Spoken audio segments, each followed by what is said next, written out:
दुर्वासा। तो रुक्मणी जी ने कहा कि नहीं जी, अब आपने उनका नाम पहले लिया है ना, तो उन्हीं को बुलाओ। भगवान ने बहुत प्रयत्न किया, लेकिन रुक्मणी जी ने, जितना संसार का वहम होता है ना, वो बहनों माताओं में ज्यादा पाया जाता है, पुरुषों में वहम नहीं पाया जाता, लेकिन इनमें बड़ा वहम पाया जाता है। बस आरती कर रही है, अगर आरती की थाल छूट के गिर गई, अचानक आरती बुझ गई, तो कहेंगे अपशकुन हो गया। अरे हो जाता है ऐसा, कई बार बुझ जाता है, इसमें अपशकुन क्या है, कुछ नहीं। लेकिन ना कहेंगी ना, बस 10 जगह पूछेंगे महाराज आज तो ना हाथ से आरती छूट के गिर गई और बुझ गई। अब गिर गई तो बुझेगी, उसमें कोई बात नहीं, दोबारा चला। बहन क्या कर, क्यों कर रहे नहीं। दुनिया का सारा हमेशा उल्टा सोचेंगे, हमेशा ऐसा सोचो ही मत। हम भगवान के भक्त हैं, हम ठाकुर जी की माला करते हैं, हम ऐसा होगा ही नहीं हमारे साथ। ऐसा कैसे होगा, भगवान बैठे हैं, विश्वास। तो रुक्मणी जी बहन में पड़े, कल नहीं पहले उन्हीं का नाम आया, इसलिए अब तो उन्हीं को बुलाना। भगवान ने कहा देख लो, चलो देखा जाए। आज न्योता दिया, बोले ठीक है चलो। रथ पर दुर्वासा जी बैठ गए, भगवान रुक्मणी रथ भगवान लेके चलने लगे। अभी कुछ ही दूर गए थे, इतने में तो दुर्वासा की भृगुटी टेढ़ी हुई। भगवान से बोले अरे ये क्या मतलब, तुम्हें शास्त्र का नियम नहीं पता क्या महाराज? अरे शास्त्र कहता है यजमान नीचे, आचार्य ऊपर होना चाहिए, बराबर बैठे हो मेरे, नीचे उतरो। भगवान ने कहा नियम तो पता है कि ब्राह्मण ऊपर यजमान नीचे, लेकिन महाराज अब रथ कौन चलाएगा अगर हम उतर गए? बोले पहले उतरो, उतर गए। बोले महाराज रथ कौन चलाएगा, घोड़े तो इधर उधर रथ लेके भागेंगे। बोले इन घोड़ों को निकाल दो, निकाल दिया। बोले महाराज अब रथ कौन चलाएगा? बोले एक तरफ तुम, एक तरफ तुम्हारी पत्नी, जल्दी लग जाओ। भगवान ने कहा देखा मैंने पहले ही कहा था खतरनाक ब्राह्मण है, वाको मत बुलाओ, लेकिन तू मानी नहीं, और मानी नहीं तो चल अब रथ खींच। क्या करें रुक्मणी, डर है श्राप का। रुक्मणी जी ने कंधा लगाया, एक तरफ भगवान, तो भगवान को क्या परेशानी, भगवान तो रथ खींचते रहते, कभी नरसी का, कभी तुलसी का, कभी मीरा का, कभी अर्जुन का। भगवान तो भक्त का रथ खींचते रहते, भगवान को तो आदत है, उन्हें तो कोई परिश्रम नहीं। लेकिन अब ये रुक्मणी जी, अब ये तो कोमल, ये कभी रथवत थोड़ा खींचते हैं किसी को, ये तो जैसे तैसे लेके चले, लेकिन रास्ते में बेहोश। अब भगवान हवा करने लगे दुपट्टे से, जब थोड़ा होश आया तो भगवान से लड़खड़ाते जुबान में बोले थोड़ा पानी। तो भगवान पानी लेने दौड़े, तो फिर पूछा कहाँ जा रहे हो? भगवान ने कहा ये बेहोश है, इनको पानी पिला दूं लाके। दुर्वासा ने कहा नियम शास्त्र का लगता है भूल गए हो, नियम है कि जब ब्राह्मण को निमंत्रण दे दिया जाए भोजन का, तो जब तक ब्राह्मण भोजन करके दक्षिणा लेके चला न जाए तब तक यजमान को ना पानी पीना चाहिए ना भोजन करना चाहिए। इसलिए पहले कैसे पानी पिएगी तुम्हारी पत्नी, मैं श्राप दे दूंगा, भोजन नहीं करूंगा। भगवान ने कहा सुन रही है क्या कह रहा है ब्राह्मण, अब क्या करना है? रुक्मणी जी ने कहा चलो जैसे तैसे खींचती हूँ रथ। जैसे तैसे रथ खींच के लाई, भोजन पकाया, खिलाया, दक्षिणा दिया, दुर्वासा चले गए। रुक्मणी जी ने कान पकड़ लिया कि सुन लो, तुम्हें जाना है इनके घर, चक्कर काटा करो, जाया करो इनके पास, लेकिन आज से मैं बिल्कुल ब्राह्मणों के यहाँ नहीं जाऊंगी। इनका क्या पता कि कब कह दे रथ खींचो, कब कह दे क्या करो, ये तुम्हारे लाड़ में तुम ही जानो, मुझे नहीं जाना इनके पास। आती नहीं, विरोध करती रहती है हमेशा। वो तो ठाकुर जी की कृपा से थोड़ी बहुत आ जाती, नहीं आती नहीं, आती तो रुकती नहीं, चली जाती, उसका मन नहीं हुआ तो विरोध किया। लेकिन देन हो तो सो दे दियो, लेकिन विप्र न जानी गात, वो हो चितवन गोपाल की कछु न जानी जात। वो क्या करता है किसी क्या पता, ब्राह्मण देवता को कुछ नहीं पता, देना था सुख दे दिया। और अब कहा इनको ले जाओ, स्नान कराओ, सुंदर कपड़े पहनाओ। रानियां ले गई, सुदामा जी की सेवा कर रही, स्नान करा रही, सुंदर राजसी वस्त्र पहनाया। और अब आई, बोली भगवान वो धोती जो है ब्राह्मण देवता की एकदम मैली फटी से फेंक दे क्या? बोले नहीं नहीं कोमल, उसको धो करके सुरक्षित रख दो, जब ब्राह्मण देवता अपने गांव जाएंगे दे दे। रानियों ने उसको धो के सुखा दे। और अब भोजन की थाल आ गई, भगवान कृष्ण सुदामा बैठे हैं, 56 भोग। जैसे भोजन की थाल देखा, सुदामा को बच्चों की पत्नी की भूख याद आई, सुदामा के आंखों में आंसू आ। मैं भोजन करने जा रहा हूं, लेकिन मेरे बच्चे भूखे। भगवान ने फिर कसौटी का पासा फेंक दिया कि अब शायद बताएगा गरीबी। कहा कि मित्र क्या बात है, भोजन के समय आंसू, बच्चों की याद आई या भाभी की याद आई, किस लिए रो पड़े? बोले नहीं नहीं, किसी की याद नहीं। बोले भोजन के समय आंसू। सुदामा जी ने बात बदल दी, बोले मित्र, अतीत को याद करके मैं रो पड़ा हूं। कभी हम आप जब संदीपनी गुरु के आश्रम में विद्या अध्ययन करते थे तो हम आप साथ साथ भोजन करते थे। बड़े दिनों के बाद में आज वो अवसर फिर आया, इसलिए बचपना याद आया, अतीत याद आया, ये अतीत के आंसू हैं। भगवान ने कहा वाह भाई, तू कहने वाला नहीं अपनी गरीबी, चलो भोजन कर किया है, रोज नए नए पकवान है, आनंद है, उत्सव है। कई दिन बीत गया, सुदामा जी ने सोचा ये बिना मांगे देगा नहीं और मुझे मांगना, और देगा भी क्या। जिसकी जो आदत होती है, सुदामा जी अपने आप से कहने लगे, वो जाती नहीं है। ये भी कभी हमारे जैसा ही था। अरे हमने चोरी तो नहीं किया है, तो चोरी करता था। जो ब्रज में मांगत फिरे तनक दही को काज, और काह भयो जो अब भयो हरि को राज समाज। जो ब्रज में दही माखन की चोरी करता था वो चोर राजा हो गया द्वारिका का। तो आदत तो चोर जैसी है, ये क्या देगा?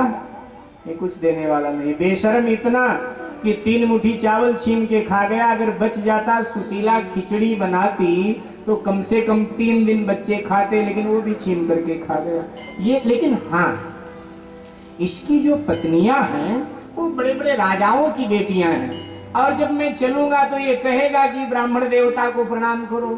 तो एक एक सोने का सिक्का भी अगर दक्षिणा में देंगी तो 16,108 सिक्के हो जाएंगे।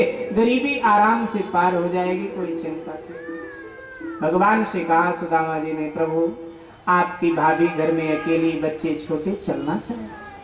भगवान ने कहा ठीक है, जाइए।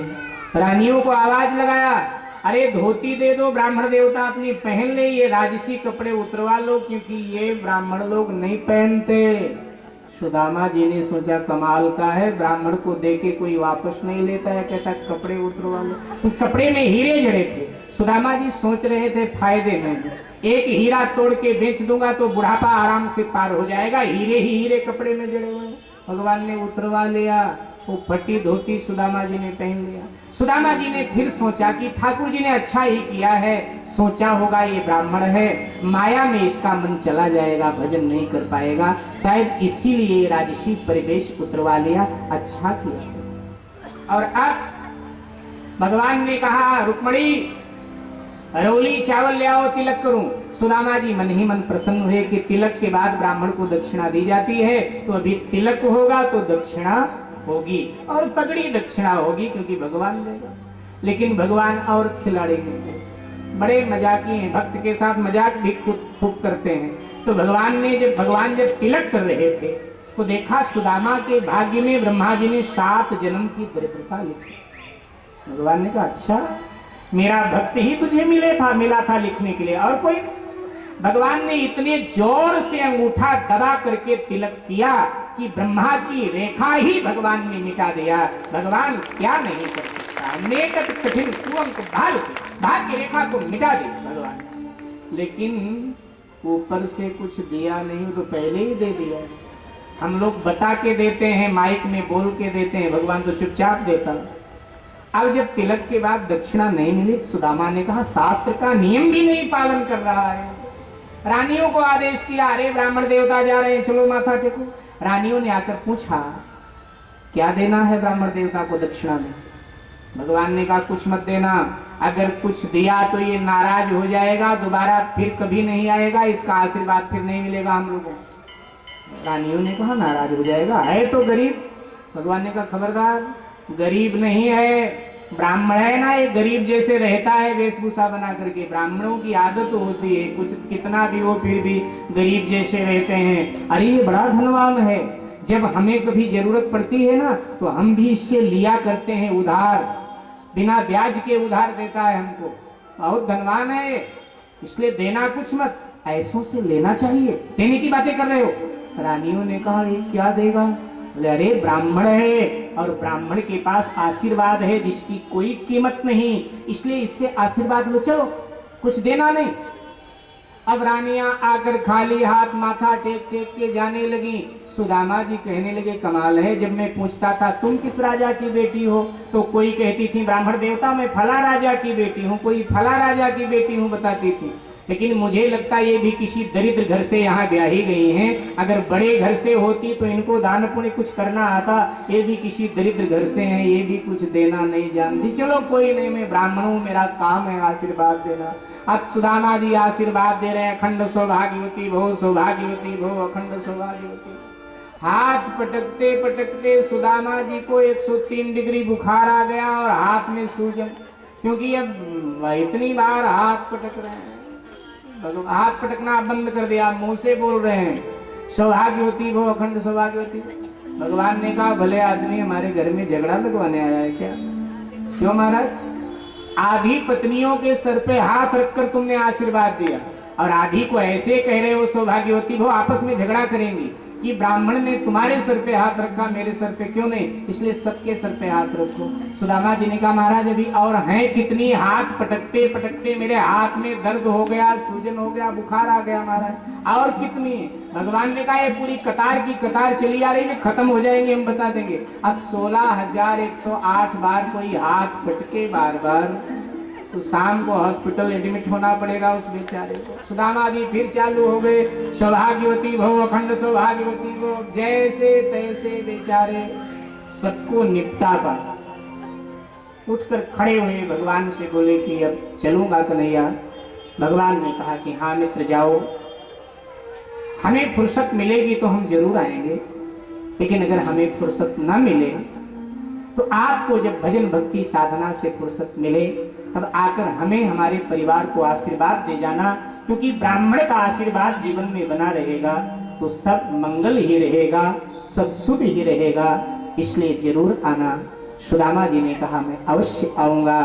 और फिर कुछ दूर छोड़ने गए, दोनों मित्र गले मिलते हैं, आंखों में प्रेम के आंसू, भगवान द्वारिका की ओर और सुदामा अपने गांव की ओर। अपने गांव सुदामा जी पहुंच गए और जब गांव पहुंचे तो वहां गांव नहीं, वहां तो नगर है, दूसरी द्वारिका स्वर्ण की। सुदामा जी ने कहा कि लगता है मानो किसी राजा ने मेरे गांव पर कब्जा कर लिया और ये राज प्रासाद राजमहलों का निर्माण करवा। बड़े हैरान बेचारे, पत्नी बच्चों को याद करके रो रहे थे। अच्छा गए द्वारिका, ये फल तुझसे प्रेम करने। इतने में सुशीला अट्टारी पर थी, उसने सुदामा जी को दूर से देखा, वो समझ गई कि भगवान ने सब कुछ देने के बाद इनसे मजाक किया। और जब आनंद हो सुख हो तो मजाक करने का भी आदमी का मन करता। सुशीला ने सोचा मैं भी थोड़ा परिहास करती। सुशीला ने एक सिपाही को भेजा, वो ब्राह्मण खड़ा है पकड़ लाओ। बोलो महारानी बुला रहे। सिपाही ने हाथ पकड़ा, क्या इधर उधर देख रहे हो, चलो बुला रही है महारानी। तो सुदामा जी ने कहा भाई मैंने कोई चोरी नहीं किया, ये वही बात कर। और सुदामा जी ने जब सुशीला को देखा तो एक बार को तो लगा कि ये सुशीला ही तो है, लेकिन सोचा ना ना, सुशीला तो दुबली पतली थी, झोपड़ी में थी, मैले कपड़े में थी, और ये तो मोटी तगड़ी है पूरी, और राजसी कपड़े, राज सिंहासन, सब दास दासियां चंवर हिला रहे। ये कोई और है। हाँ थोड़ी शकल इसकी सुशीला से मिलती है, हम शकल लग रही है लेकिन ये और है। कहीं मैं कह दूं तो मेरी पत्नी लेने के देने और पड़ जाए, मुश्किल पड़ जाए राम, पहचान नहीं। कई बार हो जाती है, गड़बड़ हो जाती है, भूल हो जाती है, नहीं व्यक्ति पहचान पा। एक बार की घटना आपको बताएं, अपने जीवन की घटना। दिल्ली में एक क्षेत्र है अशोक विहार, तो अशोक विहार में हमारी ए ब्लॉक के पार्क में देवी भागवत कथा चल रही। अब एक दिन कथा में एक वृद्ध सज्जन आए, विशिष्ट अतिथि के रूप में वो आए थे। वो नेताजी सुभाष चंद्र बोस के साथ कभी काम करते थे। आज के कोई 5-5 साल पहले की, 5-6 साल पहले की घटना है। तो वो कभी नेताजी सुभाष चंद्र बोस के साथ काम करते थे, वहां आए हुए थे वो। तो 3 घंटे बिल्कुल आगे बैठ करके उन्होंने कथा सुनी। और कथा सुनने के बाद में एक वहीं बगल में सहगल साहब होते हैं, तो उनके कोठी में मैं ठहरा हुआ था, तो वो मुझसे मिलने भी गए। वो साहब जो वृद्ध सज्जन थे, तो हमारे बिल्कुल बराबर में सोफे पे बैठे थे मेरे साथ। तो हमसे कहने लगे, बातचीत करते हुए हमसे कहने लगे कि बहन जी आप बहुत सुंदर कथा कहती हो। भागवत तो हमने बहन जी कई बार सुना। हमको बहन जी कहकर संबोधित करने लगे कि बहन जी भागवत तो मैंने बहुत बार सुना, लेकिन देवी भागवत मैंने पहली बार सुना है। और अगर ठाकुर जी ने कुछ श्वासें और दिया तो अगले साल फिर सुनूंगा। नहीं पहचान पाए बेचारे। तो इतने में जो सहगल साहब जिनके कोठी में मैं ठहरा हुआ था, उन्होंने धीरे से कहा व्यास जी है। तो फिर एकदम से बोले व्यास जी बुढ़ापा है ना, इसलिए थोड़ा दिक्कत होती है, कई बार आदमी नहीं पहचान पाता है स्त्री है पुरुष है। सुशीला जी भी नहीं पहचान पाए कि सुदामा जी भी नहीं पहचान पाए मेरी सुशीला है। सुशीला जी ने कहा क्या ढूंढ क्या रहे हो? बोले हमारी घरवाली 4 बच्चे। सुशीला जी ने कहा बता सकते कैसी थी तुम्हारी घरवाली? सुदामा जी ने कहा अगर आपको बुरा न लगे तो मैं कहूँ, मुझे डर लगता है। तो नहीं आप कहो, निसंकोच को। सुदामा जी ने कहा मेरी पड़तानी तिहारो ही अनुहार ही पे, हमारी पड़तानी बिल्कुल आप जैसी थी, लेकिन थोड़ा अंतर है। आप मोटी तगड़ी हो, दुबली पतली थी। आप राजसी वस्त्र में हो, वो फटी धोती में थी। सुशीला हंस पड़ी। अच्छा भगवान के दर्शन में इतने तुम डूब गए कि पत्नी नहीं पहचान पा रहे? सुदामा जी ने कहा सुशीला तो? हाँ। ये सब क्या है? बोले सारा वैभव द्वारिकाधीश का दिया हुआ है। तुम्हारे जाते ही तो भगवान यहाँ आ गए और सेवकों को लेकर बोले जैसे द्वारिका बनी ऐसी सब बना दो। सारी व्यवस्था वो खुद करके गए। अभी सुदामा गरीबी से रो रहा था और अब माथा पकड़कर भगवान के स्वभाव को याद करके रोने लगा। तू बड़ा नटखट, अरे मेरे कान में कह दिया होता वहां सब ठीक है, लेकिन हमको परेशान किया और न जाने क्या क्या मैं रास्ते भर कहता आया हूं। प्रभु की कृपा को याद करके सुदामा जी अब रोने लगे। तो पल में सुदामा को क्या से क्या प्रभु ने बना दिया। झांकी का दर्शन हो उससे पहले कुछ क्षण के लिए आइए भगवान के नाम का आश्रय लेते हैं। दोस्ती मित्रता करना है तो ठाकुर से यारी हमारी तुम्हारी मेरे बाके बिहारी, यारी हमारी मेरे बाके बिहारी, यारी हमारी तुम्हारी मेरे बाके बिहारी, यारी हमारी तुम्हारी मेरे बाके बिहारी, बाके बिहारी मेरे बाके बिहारी, बाके बिहारी मेरे बाके बिहारी, यारी हमारी तुम्हारी मेरे बाके बिहारी, यारी हमारी तुम्हारी मेरे बाके बिहारी। ताली सेवा करते हुए ताली सेवा।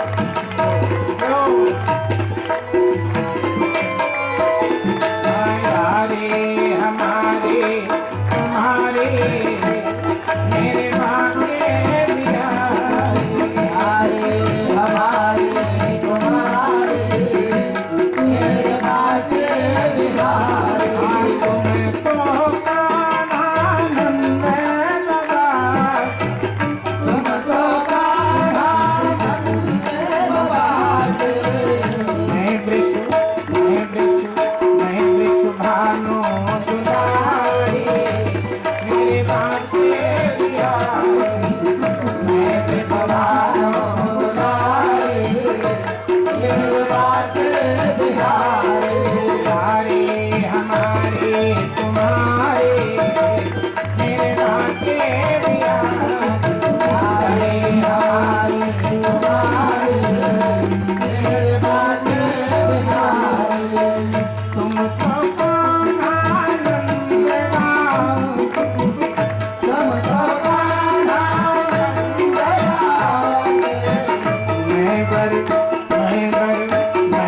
बरसाने वाली ये बातें बिहारी, मैं बरसाने वाली ये बातें बिहारी, हमारी हमारी हमारी ये बातें बिहारी, हमारी तुम्हारी ये बातें बिहारी। तुम तो कान्हा गमे चराओ, तुम तो कान्हा गमे चराओ, गमे चराओ, तुम तो